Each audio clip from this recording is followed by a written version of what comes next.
Welcome to Season 8 of the award-winning Retail Tea Break podcast. My name is Melissa Moore, the Retail Advisor, and each week I'll be joined by industry experts, retailers and brands to dispel the myths, share their knowledge and give you an insight into the retail industry. Listen back to previous seasons on your favourite podcast platform, and while you're there, please do hit that follow button so you get to listen first every week. Watch us over on YouTube and subscribe to the Retail Advisor because you've no idea how useful it is to ensure that I can keep bringing you the content that you love. And remember, sharing is caring in the retail industry. Share an episode across any of your platforms with your network. And if you're on social media, tag me, Melissa Moore, and the Retail Tea Break podcast. In the meantime, grab that cup of tea, sit back and listen in to Season 8 of the Retail Tea Break podcast. A huge thank you before you go to our sponsor, International Retail Magazine. You'll find a link to the latest copy in the show notes. Each issue of International Retail is jam-packed with strategies that you can use immediately from the brightest minds in retail, just for you. With the latest news and trends that are impacting your retail business, articles from retail leaders in the field, Q&As with global retail moguls, training tips for your frontline sales associates, and attention-grabbing cover stories from brands and CEOs that you know and love. Head over to irg-retail.com and subscribe today to your free copy of the latest issue of International Retail Magazine. Today, I'm joined by two guests to explore incredible store experiences. First up is Brendan Boyle, the COO and co-founder of TapCreative, who partners with forward-thinking companies to define their customer experience design. After spending over a decade specializing in retail brand and spatial design, he knows what it takes to truly connect and win with your customer in an ever more demanding market. His ethos is that it's how well you engage emotively with your customer and communicate how well your brand aligns with their lifestyles. Next up is Petmania's sales and marketing manager, Emily Miller, who joined the Petmania team in its infancy in 2009, nurturing the brand throughout its development to become a leading pet care specialist. A strategic marketeer with a passion for innovation and purpose, she's evolved Petmania's consumer offering over the years to push beyond retail and give Petmania's customers access to meaningful, educational, and supportive campaigns that support their mission to create a world of happier and healthier pets. Brendan, Emily, welcome to the Retail Tea Break podcast. Thank you very much, Melissa. Delighted to have you both. And actually, this is a really lovely way, I think, of bringing store experience to life, I suppose, both through what you do with Tap, Brendan, but also Emily, kind of living out now how this has evolved as the brand has gone on. So, Emily, to start with you, Petmania is obviously a household name. You're coming into your 18th year, which is absolutely incredible. Why bring TapCreative on board then? Yeah, so I suppose, like I said, I've been with Petmania almost since our infancy, and we did an awful lot of amazing things ourselves. But after a while, you just think, you know what, it's time to bring in an outside pair of eyes onto things and bring in some additional advice and guidance. And for us, we were looking at it going, right, where do we want to go next? We know what we're good at, but we also know that maybe, when it comes to maybe store design and when it comes to brand evolution, that actually we do need to bring in the experts from outside to just help put the ribbon round what we're actually going to do next. And that's what brought us to Brendan and his team in TAP, was really just saying, right, we know what we want to do and we have a really strong idea as to where we'd like to go, but we just need that extra level of support to evolve in the direction that we want to go in and make sure that we're bringing that professional presentation forward. I love that honesty, Emily. I really do, because you were doing fine, but actually fine wasn't good enough, which is the really incredible story here. You wanted to push it. You want to continue to really develop as the kind of future goes on. And we know how important that is for your customers as well. Brendan, there's going to be loads of retailers and brands listening who, I suppose, like Emily, are working with businesses that are doing fine, that are successful. But deep down, again, they know that in this day and age, you cannot sit still. You have to keep evolving. You have to get out there and meet that customer and their needs.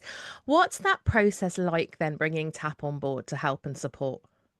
I think it was even interesting listening to Emily there and talking about really it's the personality behind these things is what I would look to kind of capture in terms of any design engagement.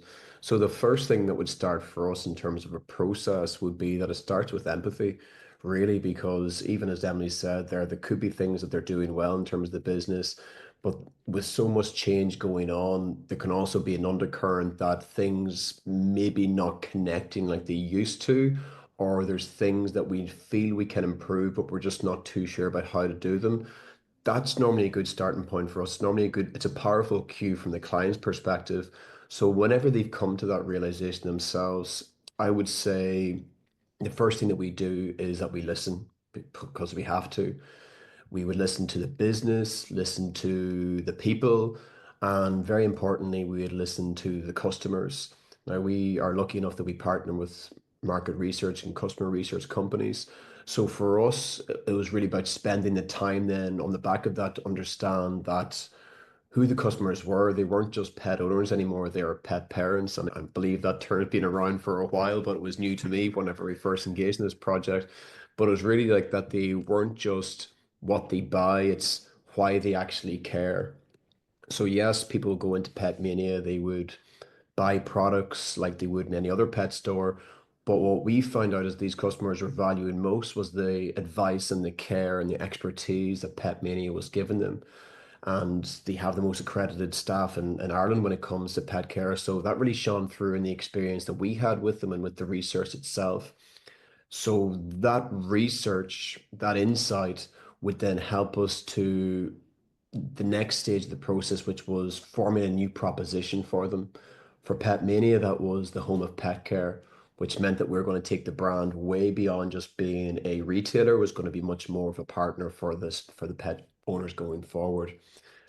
From there, it's all about collaboration, really is. We work really closely with Emily and her team and their senior team. It's really about working closely with them to really distill and define what is going to make them unique, align that with what the customer needs, but what the customer is also looking for and what they could be looking for in the future, and then bring that to life across all the different touch points so you can get that really consistent experience of the brand, not just how it looks like online or how it looks in store. It's cohesively across all those different areas.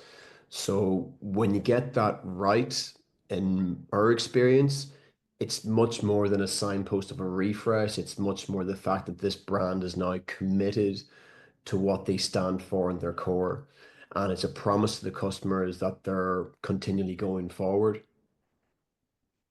It's amazing. And actually, I'm just thinking there, you've said that line, when you get it right. My goodness, did you get it right? Because Emily, it's incredible. All that work has paid off in bucket loads across the brand. You now have an award-winning store in Athlone. Tell us, I suppose, for you now, what makes that so special? Because again, as Brendan's alluded to there, this isn't just four walls. This is so much bigger than that. It really is. And like that, like Brendan said, it's like our customers come to us first and foremost because of who we are and what our in-store colleagues can share with them and how they can guide them. And we have for the last decade or so been really focused on our in-store grooming services.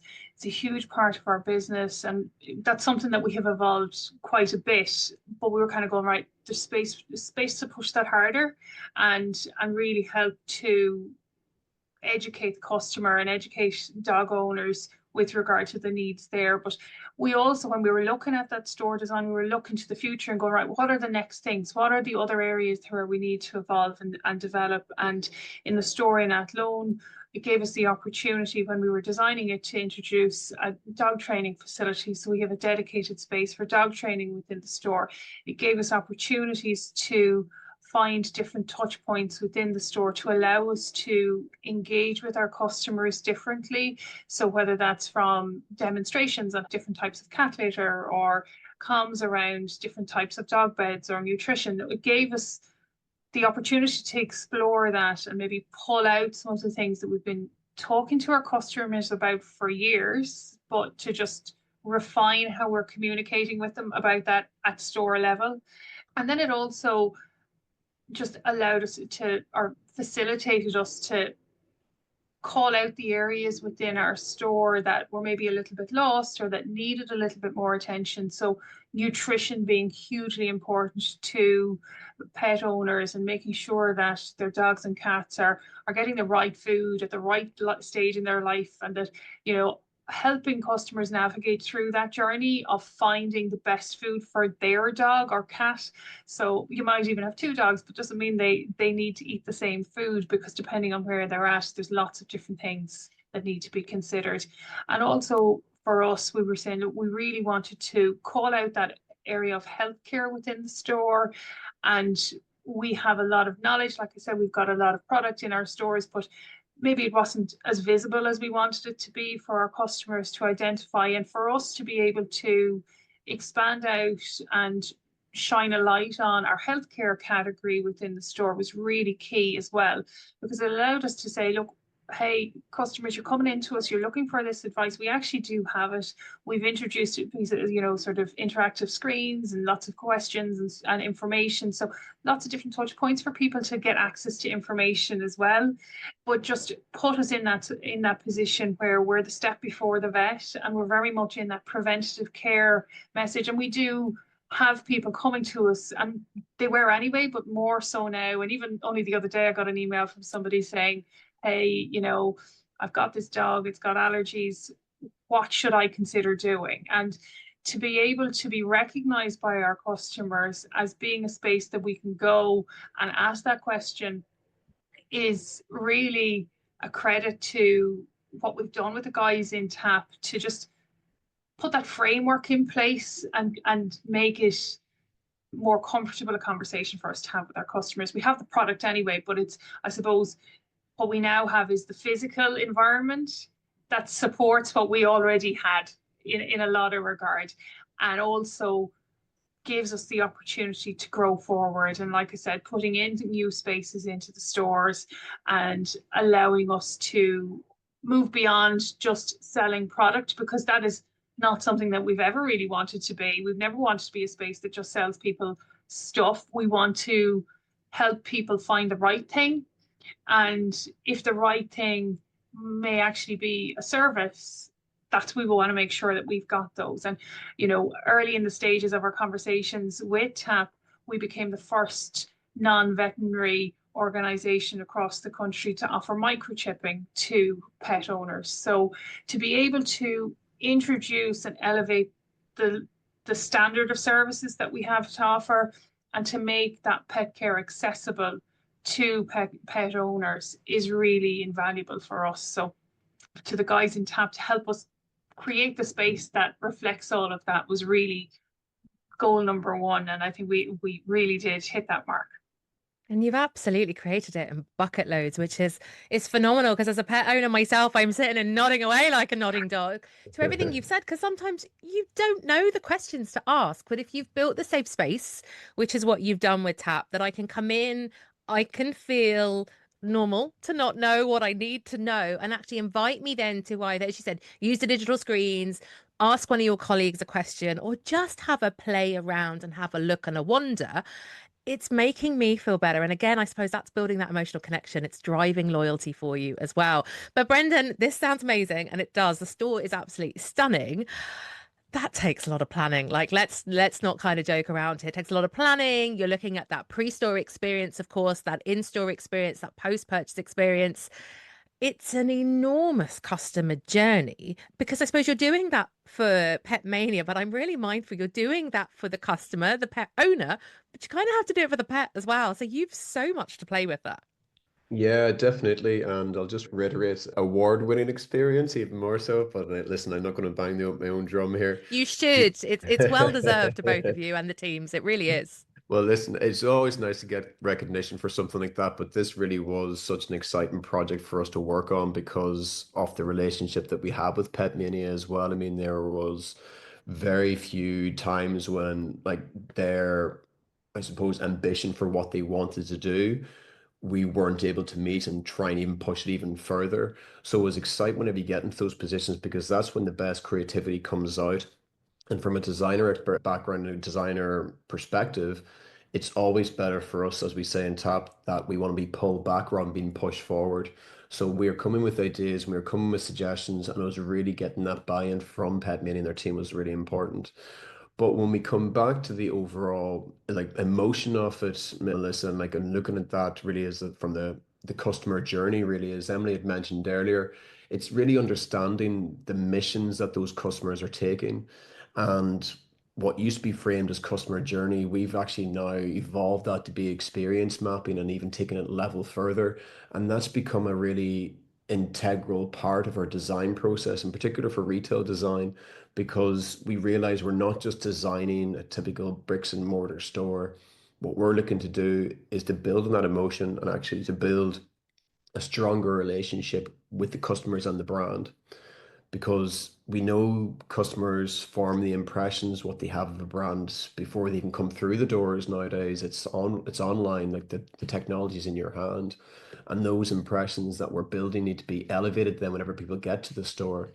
So we really did consider everything from the moment the pet and the pet parent comes into the store. How it feels had to be really bright and airy, welcoming, upbeat but reassuring, got natural touches, but it's still got vibrancy of color. Had to be easy to navigate, letting the zones be identifiable whenever you walk in, keeping the walkways nice and open for ease of accessibility. All these little touch points, all these features within the store are nearly subliminal to the customer and the pets themselves, obviously, but it becomes a real detailed point for a designer to pick up on because it builds that experience, that ambience that we want to connect with, and it really makes them feel a lot more welcome.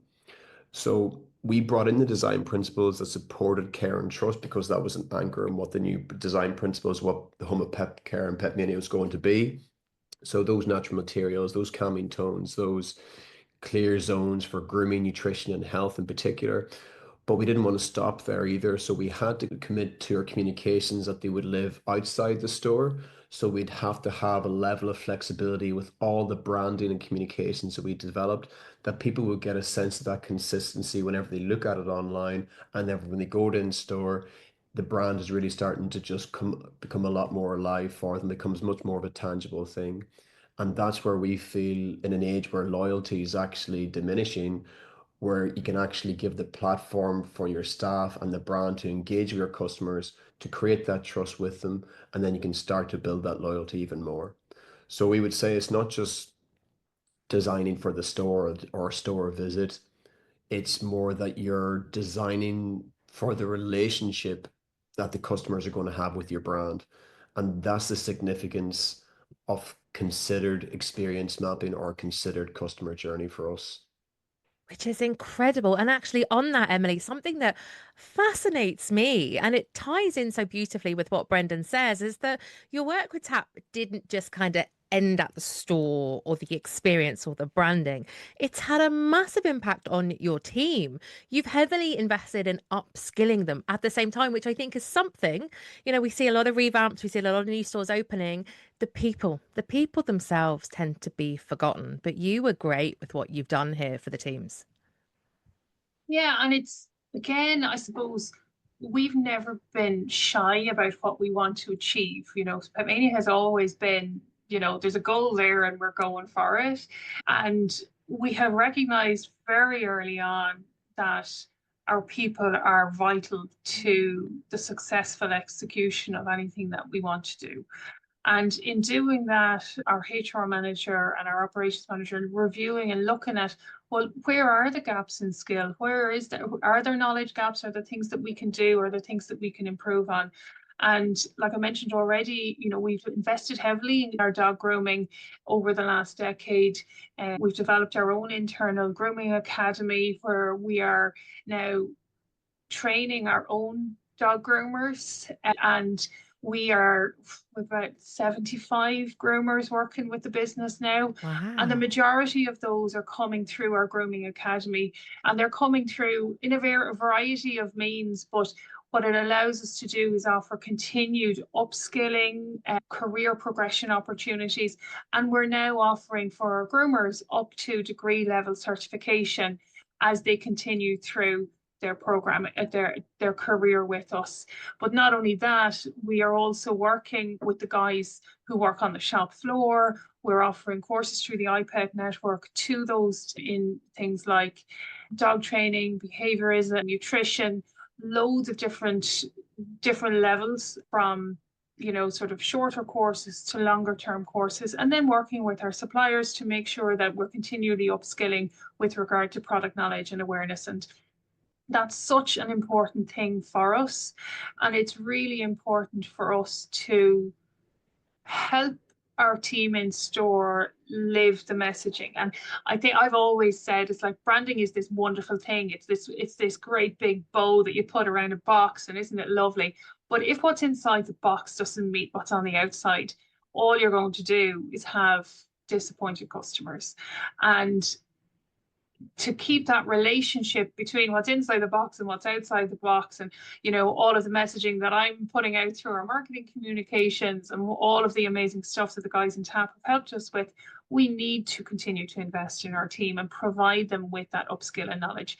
And it's fantastic to see, and to see the engagement and see the guys at store level progress in their careers. And again, I suppose it's about one of the things we identified in the middle of all of our conversations was that for Petmania to be the home of pet care and to be the destination that for pet owners to come and talk to us about all of the things that encompass pet care, we had to, in some ways, help people who were maybe looking to work in animal care, but identify actually there's other ways of doing that beyond I'm going to become a vet or I'm going to become a veterinary nurse.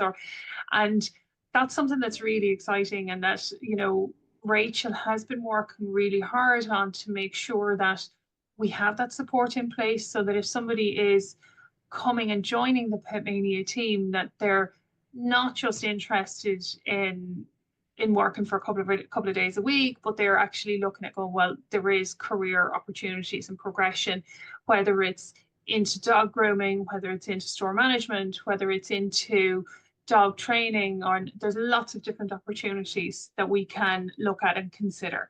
So it really is exciting, I suppose, to be able to pull a ribbon around a box of things, knowing that what's in the box really matches up with what we're talking about.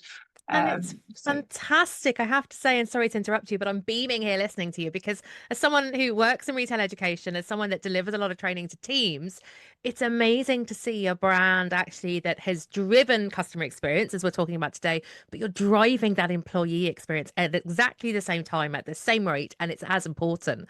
And it's really admirable to hear that because it is rare. Let's call a spade a spade. It's not commonplace out there, but you're certainly leading from the front. And of course, as we talked about today, you are lining up all these pieces, which is so exciting. And, yeah, and it's so current, Melissa, that in the next room to me, we have a group of grooming trainees in, so it's constant. We have constantly looking at opportunities to upskill and develop and evolve. And whether it's, a 1 day workshop with one of our trainers to a 4 year degree program, there are opportunities for people to evolve and grow and like that, just upskill, and it's really great to see, and we benefit from it when it happens. So I think that's the thing. absolutely. You benefit, the customer benefits, the pets certainly do as well. It really is fantastic. But Brendan, I can't kind of leave this conversation without talking about the elephant in the room because making commercial decisions like this to financially invest in whether it's new stores, whether it's revamping the existing portfolio, it Hmm. isn't just about these four walls that we keep talking about. This investment to kind of build is something that Tap, I suppose, takes so much further than just a shop fit. Yeah, definitely. Like, and I have to appreciate the fact that design can be notoriously hard to measure for something like this, but there can be a major commercial decision to be made whenever people are considering what they're going to do with their stores, whether that's going to be a holistic overhaul of what they have and like start afresh with everything, or they're just looking to put a layer onto the store or maybe make a store within a store concept. It's not just really about the fit out, what you're doing there. It's more so that it's an investment in what your brand legacy is going to be. It's really a moment, and it's a brand moment. And that brand, that space, it's really expressing who you are and what you stand for. And it has to be more than just being looked at as just a bottom line cost, because design isn't a layer that's added at the end. For us, it has to be a tool that's strategic from the very start. And with Petmania, as and Emily and myself have talked to quite a bit now, it's the fact that it's the physical build may only be seen as the end product, but it's the level of work that goes underneath that. Is the fact that we're aligning the entire brand system. It's everything from how the tone of voice to the layout to how the staff interact with customers. It's the consistency that gives long-term value in terms of your investment. So it's not, it has to go beyond aesthetics. That's not what we're here for. That's why we engage with Pet Mania. It's not because we realized we could deliver something a lot more than that. It was about shaping the behaviors, boosting perceptions, creating loyalty. And that's where we see is it not just the fact that design becomes it becomes a business driver and not just a cost. So it's more than making the store look good. It's about making the brand feel right everywhere it shows up. I love that. And do you know what? It's investment. It's investment in the future of the brand. It's building that longevity and that loyalty from the customer as well, which is so important nowadays because it is so hard to do. Guys, I could talk to you all day because I'm so proud for you for what you have done with your teams and for the customers. But look, final question then. Emily, what's next for the brand? What are you up to for the future of this year and beyond? Oh, well, there's the million-dollar question. Well, I suppose, we've spoke about the store in Athlone and how that was our first landmark for the brand upgrade. We've also redone our store in Galway, our store in Tullamore to a complete new store fit out standard, and we've opened a new store in Clonmel in the last 12 months. And we're also currently working through, we've done two, we have another three in the pipeline for this year in terms of looking at the elements that we have created with TAP and seeing, right, how much of this can we retrofit back into our existing store footprint.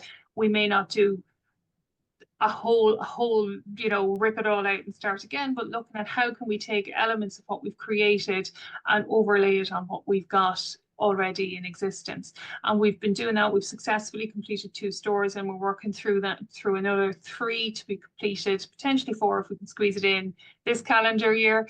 And it is, that's a big thing for us. And also we're just in the middle of the Petmania Ruby Heart Awards, which is a new initiative that we've launched this year. So we have that ongoing and we will have our first ever Petmania Ruby Heart winners in June. So we're constantly looking at how can we go out there, not just within the physical stores, but talking to our customers and looking at how can we create new opportunities for our customers to engage and explore and acknowledge the work that they're doing and how amazing their pets are and all of that. So that's very current, and there's lots of different things. And then, there's always a few surprises thrown in. So I couldn't We tell love you an old everything retail that I surprise. couldn't tell you everything that we're up It's to. fantastic, though. It's amazing, Emily. The brand is really going from strength to strength. Mm, And Brendan, I don't even want to ask because your team are so busy. Tap Creative is everywhere doing everything. And I bet you're That's it. incredibly proud of what the team are developing. But what's next for you, for the team? All highly confidential, unfortunately, Melissa. So again, we can't be revealing too much. But yeah, I mean, like one of the things that we would pride ourselves on is the fact that we do have long-term relationships with all our clients, really. Like we would not just be a one and done type of agency. We like to see how the brand can grow and how we're committed to the success of the brand because it's as much of us invested into that and we want to see it really thrive. So Pet Mini be one of those. So hopefully we'll be working a lot more with Emily this year, like we have been doing.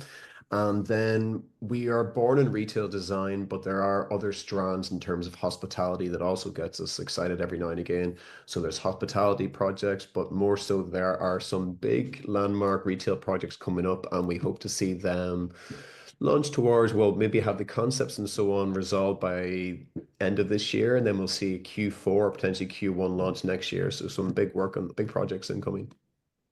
Watch this space. My goodness, Yeah. no doubt we'll have you back on. We really will. But look, if you've enjoyed today's podcast episode, please do like and share it on any of the podcast platforms with your network. And if you're on social media, of course, tag me, Melissa Moore, and the Retail Tea Break podcast. Listen back to previous seasons on your favorite podcast platform. And while you're there, do hit that follow button so you get to listen first every week. Watch us over on YouTube and subscribe to the Retail Advisor because you've no idea how useful that was. Connect with myself, Brendan and Emily over on LinkedIn. And of course, I'll put all the details for TapCreative and Petmania on the website and in the show notes. Brendan, Emily, it's been an absolute pleasure today. Thank you so much for your time. Likewise. Thanks very much, Melissa. No problem. It was great to be with you.